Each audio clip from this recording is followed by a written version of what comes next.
Reunir, restaurar, conservar, rescatar del olvido, preservar la gran historia y las costumbres más cotidianas. Detrás de cada colección hay una sensibilidad especial, sentido del deber, constancia y un mar de anécdotas e historias dignas de escuchar. Bienvenidos a Todo Colección, el podcast de los muy ilustres coleccionistas. Las hojas del calendario desprenden las últimas jornadas del 2023. Las agujas del reloj avanzan hacia un tiempo desconocido que esperamos disfrutar con mucha curiosidad. En estas fechas solemos hacer un balance íntimo, un repaso en el que valoramos los logros personales de otro año vivido más. Son momentos de enfocarse con determinación en nuevos sueños y retos coleccionistas. El tic-tac del reloj avanza hacia las 12 campanadas del carrillón. En Todo Colección brindaremos por tu más feliz 2024 y no dudes que lo celebraremos hasta las uvas.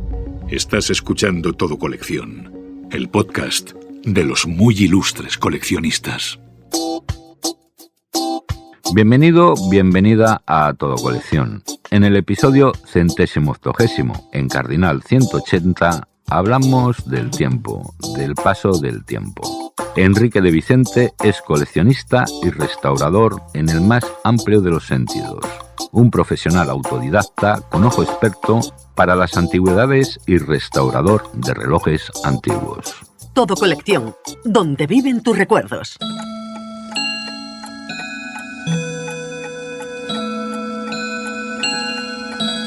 Hola Enrique, gracias por atendernos en el podcast de Todo Colección. Hola, buenos días, Ignacio. ¿Cómo te introdujiste en el mundo de las antigüedades y el coleccionismo? Pues mis primeros orígenes son de intentar guardar y conservar las cosas antiguas de mis antepasados. Objetos etnológicos y aperos agrícolas. Y de ahí vino un poco el contacto con las antigüedades y más tarde con el mundo del reloj. ¿Y cómo te dio por la restauración de los relojes? ¿Es complicado? Pues a medida que he ido adquiriendo en mercadillos y más tarde luego ya en las páginas que nos brindan Internet de las antigüedades, ante la dificultad de la reparación y el acceso a la reposición de piezas, me decidí a fabricarla yo mismo y restaurarlo yo. ¿Y qué aspectos técnicos de los relojes te resultan más fascinantes, de los relojes antiguos? Lo que más me fascina, ante todo, es el tic-tac de los relojes. Y en segunda parte, la gran complejidad que tienen las ruedas y la variedad de piezas que tienen las máquinas. Sobre todo la máquina Moret y las máquinas París. Creo que es un mundo fascinante y que guarda una historia cada uno increíble. Ya nos gustaría poder llegar a ver la historia de cada reloj, dónde ha estado, en qué casa, quién han sido los dueños y qué vida han tenido. Hombre, la trayectoria, el origen de las piezas, la trazabilidad. ¿Nos puedes contar un poco por encima la historia de estos relojes? Porque creo que empezaron en Colmar, ¿no? Ahí cerca de los Alpes, en Francia. Sí, bueno, está en la zona de Jura, zona fronteriza a Suiza. Los relojes Morez, el Morez lo da un pequeño pueblo en la zona del este de Francia. Entonces, los agricultores, en la época invernal, como no tenían tareas que hacer, pues se dedicaban a arreglar jaulas y luego más tarde empezaron a hacer ruedas de reloj sobre 1600. Y cuando llega la Revolución Industrial en 1850 es cuando se empiezan a crear las primeras factorías. Y es toda la zona limítrofe con la parte de Suiza. Y son joyas de pared y de mesa. La importancia de medir el tiempo. Antaño el reloj presidía las estancias. Bueno, ahora lo llevamos en el móvil, pero antes era un elemento fundamental en las ciudades, en las casas. Desde muy antiguo, desde hace 4 o 5 mil años, se ha intentado siempre controlar el tiempo. Actualmente los relojes se miden por el sistema sexagesimal, que es el origen de la contabilidad sumeria. Y a medida que se han ido regulando y creando mecanismos nuevos, desde el reloj de sol, reloj de agua, hasta ya el reloj mecánico, creo que siempre ha habido un interés enorme por controlar el tiempo. Y recordemos también el avance que se hizo para el tema de la navegación, que es muy importante, el reloj, para medir las distancias en el proceso de la navegación en el nuevo descubrimiento de las Américas. Luego recordamos siempre que había un reloj en las estancias, sobre todo en los colegios, en los cafés,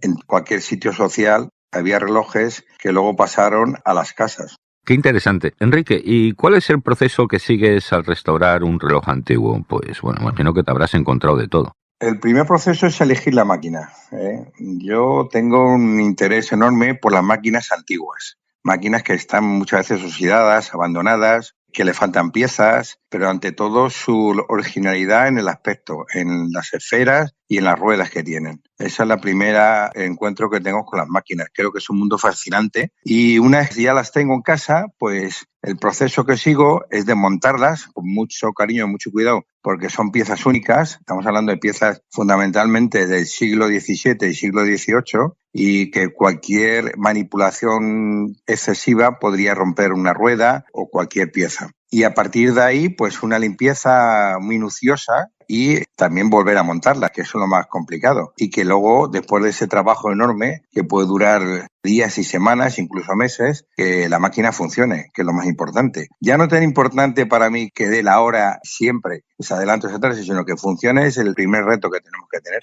Sí, ¿y la cosa más rara que te has encontrado dentro de una maquinaria? Bueno, pues en estas máquinas recordemos que los relojes suizos de Selva Negra se llaman rateras porque los roedores se escondían dentro de las cajas de madera. Pero me he encontrado pues telarañas, arañas, restos de roedores, incluso monedas, sobre todo en los relojes Moret, monedas francesas, que se utilizaban como tope al subir las pesas, que no se introdujeran dentro de la caja. Un doble valor. ¿Y cuentas con un banco de relojero con toda la maquinaria ahí en tu taller? Bueno, evidentemente es un tema complejo. Cuando uno vive en un piso, no tengo mesa de relojero porque además tengo que lidiar con las labores domésticas de la familia. Entonces lo que tengo son diferentes cajas de repuestos, de herramientas, de soportes, que lo monto y lo desmonto diariamente, porque normalmente esta función la hago por las noches, cuando ya todo el mundo está tranquilo, no hay ruidos, nadie molesta en este tipo de reparaciones que son muy complejas y lo suelo hacer por las noches, porque debido a mi trabajo en el mundo de la hostelería, prácticamente todo el día me dedico a mi trabajo. Hombre, después de las prisas, luego te relajará un poquito el... Me encanta y me relaja muchísimo. Me relaja muchísimo porque los relojes necesitan una atención muy importante. Y luego, claro, el mundo de la lupa, que requiere de una lupa y un trabajo de cirujano para poder arreglarlos. ¿Y cuál es el reloj o el mecanismo más desafiante que has restaurado? Pues un reloj que me dejó un amigo que llevaba 20 o 30 años funcionar, era un reloj de imperio de Napoleón, un reloj hecho dorado de sobremesa, con escape externo, que es súper delicado arreglarlo y muy complejo, muy difícil. Además, las palas de escape van sobre 2 rubíes y me llevó meses intentar arreglarlo y al final lo pude conseguir. Bueno, tiene mucho mérito. Nos hablabas antes de las piezas de las ruedas. Conseguir repuestos debe ser toda una labor detectivesca. Pues sinceramente muy complicado porque primero hay poca documentación en España, todos los libros que hay están en inglés o en francés. Segundo, aparte, en los mercadillos no se encuentran piezas. Afortunadamente ha ido evolucionando por el tema de Internet, donde podemos conseguir, y ante todo tenemos una ventana que es fundamental, que es todo colección, para poder conseguir piezas tanto en España como fuera de España, de vendedores, de gente que se dedica sobre todo a conservar estas piezas y afortunadamente vamos consiguiendo pequeñas piezas. A veces pues las tenemos que fabricar con la cegueta y con el cincel y en el yunque, ahí hacer piececitas y luego soldarlas, que es un tema muy complicado. Y lo que llama la atención, si es complicado hoy, es en aquellos tiempos para conseguir esa precisión en las ruedas, en todos los dentados. Pues yo me hago muchas veces esas preguntas. ¿Cómo podían hace 150 o 200 años llegar a ese nivel de perfeccionamiento? Y con los medios que había entonces, evidentemente. Hoy día tenemos más medios. Pero entonces que había pocos medios, yo me quedo sorprendidísimo. Y si vemos relojes, sobre todo de muñeca, donde hay piezas que miden 2 milímetros, 3 milímetros, muchas veces me pregunto cómo es posible que pudieran hacer esas piezas. Enrique, ¿qué consideras o cuál es la diferencia entre un reloj excepcional u otro ordinario? Y sobre todo, si en tu caso es amor a primera vista, un reloj que te llama o cómo los eliges. Pues vamos a ver, la diferencia entre un reloj excepcional y un reloj ordinario, sobre todo, es el proceso de fabricación que lleva, la complejidad en la maquinaria y luego la determinación en cuanto al sentido de la belleza en los relojes. Recordamos que los relojes Moret,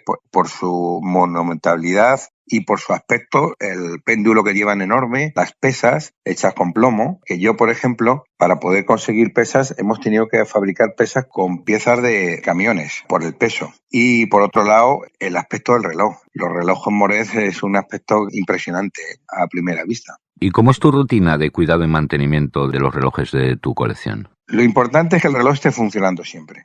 Para mí es fundamental. Y luego que tenga un sonido, la sonería creo que es una cosa angelical. Que tenga una sonería limpia y seca. Yo creo que sentir a un reloj como suena, creo que es una cosa, nos recuerda siempre a las iglesias. Y el mantenimiento, pues yo suelo dedicarle varias horas a la semana en darle cuerda, en repasarlos, en que estén equilibrados, porque en cuanto se limpia un reloj siempre se mueve y por milímetros que sean, ya el reloj se queda parado. Oye, ¿y las temperaturas, los cambios de calor, alteran el funcionamiento? Fundamentalmente lo alteran con los péndulos. Contra más longitud tenga el péndulo, mayor incidencia tiene el cambio de temperatura. En cuanto a la dilatación en verano y en invierno, que tienen menor dilatación. A simple vista no se ve, pero sí influye a la hora de los atrasos y adelanto de los relojes. ¿Ya disfrutas de Todo Colección en la palma de la mano? Descarga la aplicación de Todo Colección en tu móvil. Compra, vende, negocia, puja. Consulta en tiempo real Todo Colección, donde viven tus recuerdos. Llega el momento del saludo para los oyentes iberoamericanos del podcast de Todo Colección, que allá van con otro horario. Un fuerte abrazo, amigas, amigos, y feliz año para vosotros, que estaréis disfrutando de agradables temperaturas veraniegas. Enrique, tu opinión sobre la influencia de la tecnología en la relojería tradicional. Pues yo creo que la influencia en algunos aspectos ha sido muy negativa porque hemos asistido al cambio de muchas maquinarias históricas por máquinas de pilas. Yo recuerdo hace años que estuve en el RIZ antes de su reforma y grandes relojes de la época de Napoleón tenían maquinaria eléctrica, cosa que me pareció una barbaridad. Creo yo que se debería recuperar el sentido de la máquina como tal, de cuerda o de pesa, porque es un mundo fascinante. ¿Le das más importancia a la artesanía y a la manufactura en la industria relojera? Para mí sí, para mí sí. Yo creo que deberíamos recuperar esas viejas máquinas que tienen muchas familias en las casas paradas para repararlas y darle su antiguo esplendor. Y cuando se habla de relojería se mencionan las complicaciones. ¿Nos lo puedes explicar en qué consisten y cuáles son las más valoradas? Pues una vez llegado al sistema de las horas del reloj, lo que se intenta es que nos den más servicios al reloj, introduciéndoles las complicaciones. Las complicaciones pues es cuando se introduce ya el tema del cronómetro, esferas lunares, el tema de la carga que le queda al reloj. Yo creo que siempre es un aditivo de que sea más interesante el reloj, sobre todo en los relojes de pulsera. En eso consisten las complicaciones, en complicarnos más las cosas, ya no solamente con el horario y el minutero y el segundero, sino que nos dé las fases lunares, día del mes, que nos dé el cronómetro, que nos dé el retardo. Eso es lo importante. El papel del arte, que de eso sabes mucho. Tus relojes también se pueden considerar esculturas y eso de poner de acuerdo pues a un artista, a un escultor que piensa en las formas, combinar esas aspiraciones con el maestro relojero que piensa en la maquinaria y la precisión debería ser un asunto muy complejo. Yo creo que el relojero como tal es una figura importante, como era antiguamente un médico. El relojero hoy que actúa en el Palacio Real o en los diferentes museos de relojes, creo que es una persona fundamental y es un arte ligado totalmente al mundo del coleccionismo y de las obras de arte, y tan importante como puede ser un pintor. Todavía no nos has hablado de tu colección, si nos la puedes describir o comentar por encima, porque tenemos entendido que aprecias mucho no solo los relojes, los bronces, la pintura, no sé, algún pecadillo coleccionista más. Bueno, pues a mí me gustan fundamentalmente los aperos agrícolas, me gustan mucho. También me gusta mucho pues las balanzas, me gustan mucho las máquinas de coser, me gusta mucho el tema de bibliográfico. Yo creo que quien ama las antigüedades ama casi todo, o sea, todo lo que se representa el arte y el mundo del coleccionismo. ¿Y puedes compartir alguna experiencia memorable relacionada con la adquisición o la restauración de alguna pieza en particular? Pues yo, para mí, a medida que he ido pasando el tiempo en la reparación de relojes, lo que me ha abierto una ventana importante es a conocer personas con los mismos entusiasmos que puedo tener yo y el mismo intento de descubrimiento de la máquina y del coleccionismo. Grandes colecciones de relojes de época en España. Es un círculo muy cerrado, casi reservado a las instituciones museísticas que antes mencionabas. Pues vamos a ver, yo conozco varios museos, pero creo que habría que destacar fundamentalmente el Palacio Real, que tiene una colección impresionante de relojes. Luego hay un museo muy curioso, que es el Museo de Atalaya, en Jerez de la Frontera. Este museo lo crea Ruiz Mateos y luego acaba en manos, afortunadamente, municipales. Y luego tenemos un ejemplo privado muy importante, que es el Museo Grassi en Gran Vía, esquina Caballero de Gracia, que es una joya. Y luego también tenemos otro museo que conserva una gran colección, que es el Museo Cerralbo, que es una joya también. Y fuera también tenemos el Museo del Tiempo de Cádiz. Pero creo que es fundamental que las instituciones y las manos privadas también se dediquen un poco a coleccionar y a cultivar estos relojes y a cuidarlos, porque muchas veces nos encontramos en mercadillos relojes tirados que son una fortuna y que es una pena verlos oxidados y abandonados. Y bueno, nos comentabas que eras partidario de conservar la autenticidad original, más que realizar mejoras durante la restauración. Yo, cuando restauro relojes, fundamentalmente lo que intento quitarles son capas que se le han proporcionado, sobre todo de pintura, de grasas y cosas que se le han puesto que no tienen nada que ver con la original del reloj. Lo que intento es conservar la antigüedad del reloj, incluso el aspecto ese viejo, de a veces partes oxidadas, porque creo que le dan un encanto al reloj. Y es fundamental que el reloj conserve su original. ¿Y aplicas algún tipo de cromado, de repintado? No, solamente aplico lo que son decapantes para quitarles restos de pinturas y restos de óxidos y restos de grasas. Hay que tener en cuenta que antiguamente se utilizaban aceites muy pesados que con el tiempo se solidifican y entonces eso es terrible para las maquinarias y acaban parándose todas las máquinas. Entonces lo que se intenta es recuperar su estado original. Y Enrique, tu visión acerca del futuro de la relojería tradicional y las antigüedades en un mundo más digitalizado. Pues estamos, creo que en el mundo, sobre todo del reloj, se está especializando en un reloj, el reloj de pulsera, que es de grandes coleccionistas y muy poco accesible, y por otro lado se están perdiendo grandes relojeros. Ya no vemos ese relojero que había en zaguanes de edificios, en mercados, tal, en sitios pequeños artesanos se están perdiendo y es una pena que no se cultive más la escuela de relojería. Me gustaría que eso se pudiera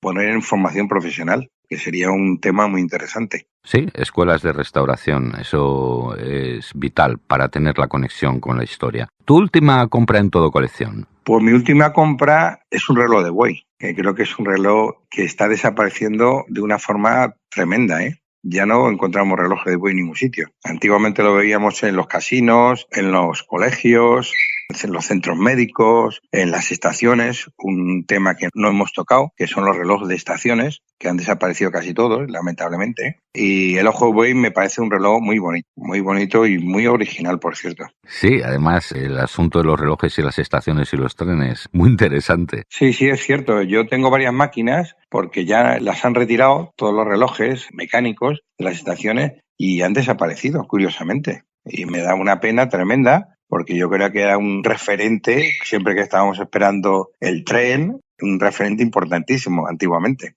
Enrique, próximos proyectos. Pues los próximos proyectos es seguir encontrando máquinas especiales, máquinas raras, máquinas abandonadas, y que el reto es ponerlas en marcha.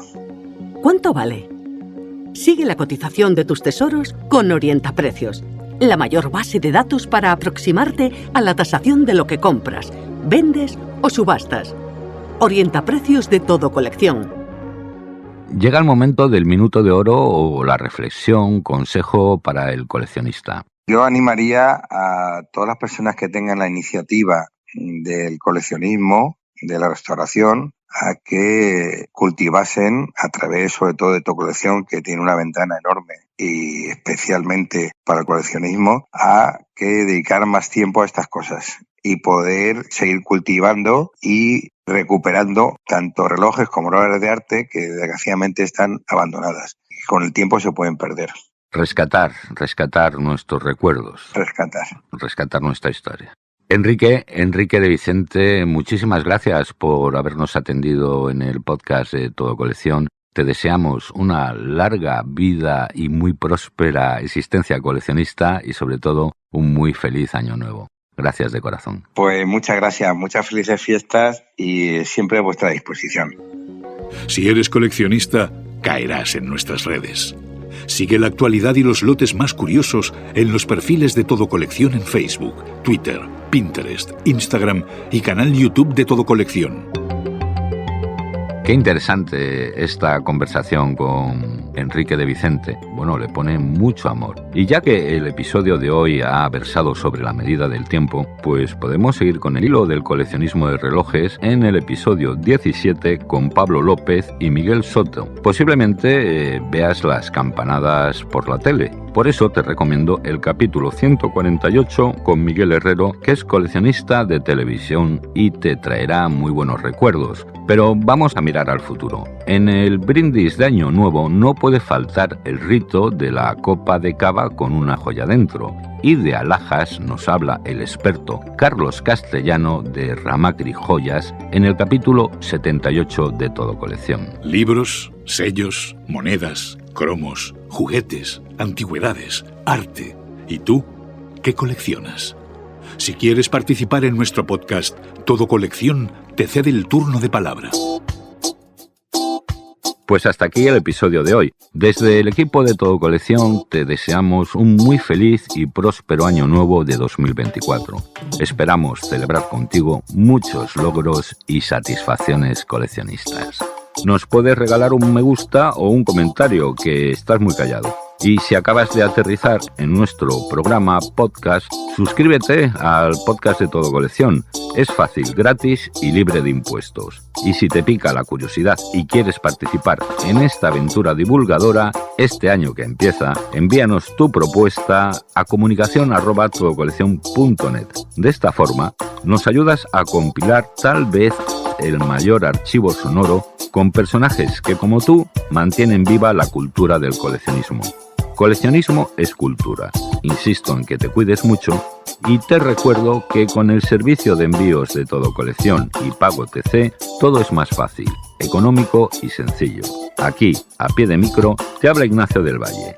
Nos vemos, nos escuchamos en el próximo episodio de 2024, aquí en Todo Colección, donde viven los recuerdos de tus mejores años por vivir. Fin de la cita. Hasta el próximo episodio de Todo Colección, el podcast de los muy ilustres coleccionistas.